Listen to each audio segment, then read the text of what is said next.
We met at a theater. So, how did it happen? I liked the other guy, but he was right there, right by my nose.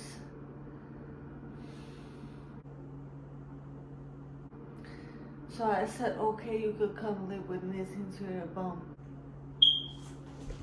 He goes inside your fridge, eats everything there. Good thing he cleans so you don't need a housekeeper. Also, you don't really have to cook except for that time when you cook him that meat cake for his birthday. Then he starts partying around. Sucks. You should focus on work, on his acting, right?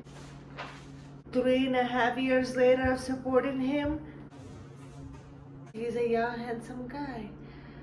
Of course, who else would I take home with me? Fire! Then he starts partying and meeting these other young actresses, you know, on Hollywood or on 6th Street in Austin. I forgave him so many times.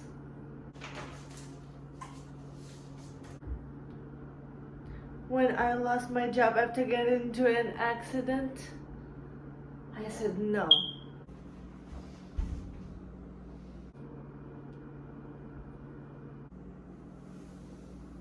Next thing you know, he put me in jail.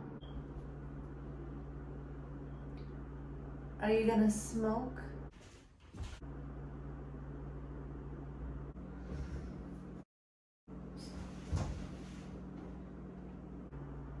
Are you gonna smoke? Seriously.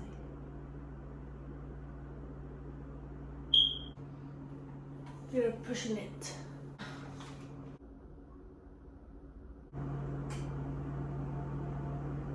Don't take sex seriously. You shouldn't take sex seriously.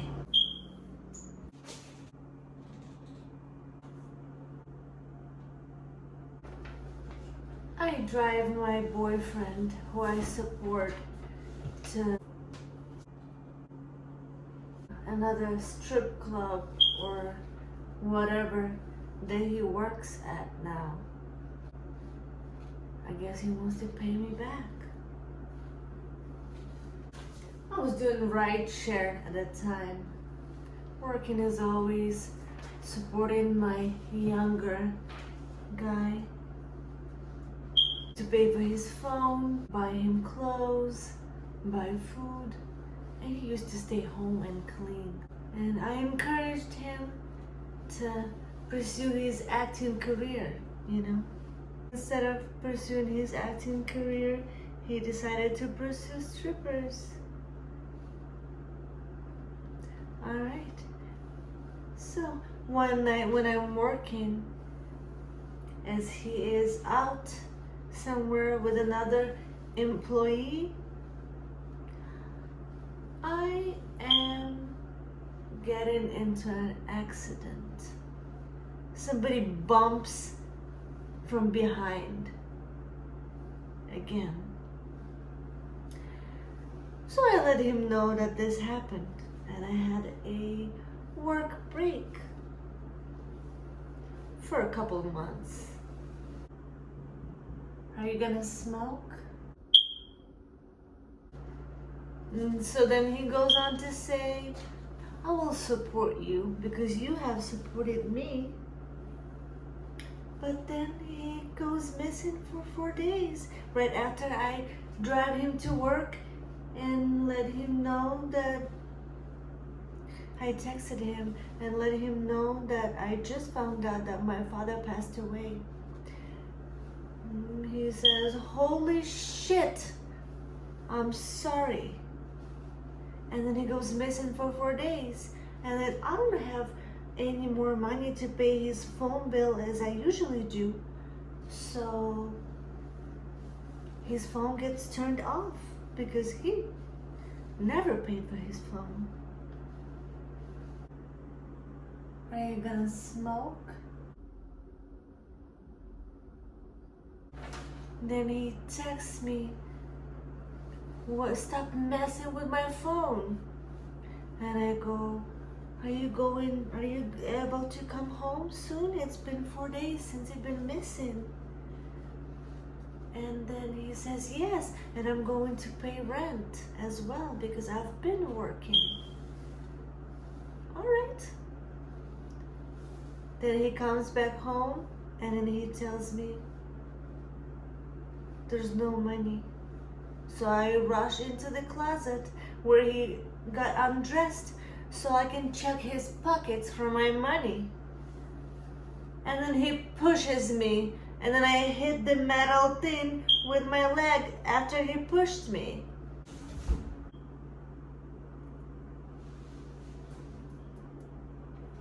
And then he goes on to say that I requested money from him. Oh no, this is my money, honey. And then after we got into a fight after this, he leaves to go to the station, of course. No, he doesn't pump.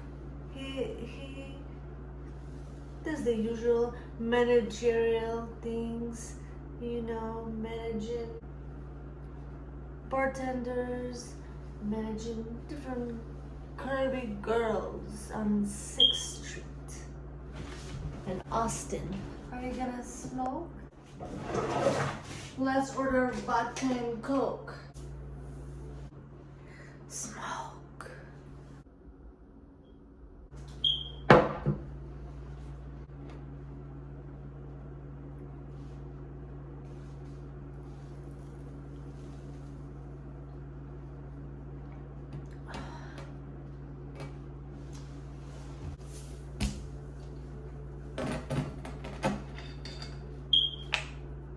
Long story short, he says that I grabbed a metal belt and started striking him with a metal belt. Liar, that's not how that happened.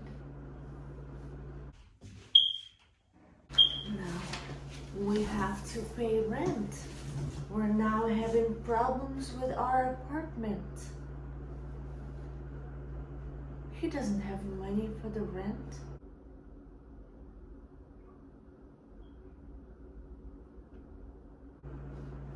So he just leaves. And then I have to pay rent. And then he locks me up. After he had pushed me, the water had been splattered around everywhere. I've been hitting every corner, every wall. But he claimed that I just punched him in the face as soon as he walked in the door, and told me that he's going back to work as soon as he walked in the door. He told me, I'm going back to work, but there's no money. I never punched him in the face before he pushed me and I started bleeding.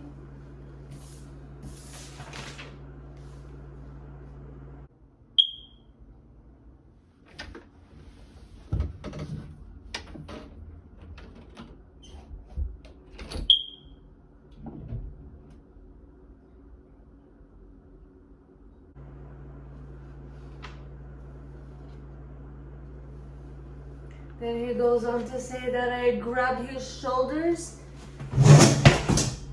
and I need him, he says. Really?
Next thing you know, he put me in here.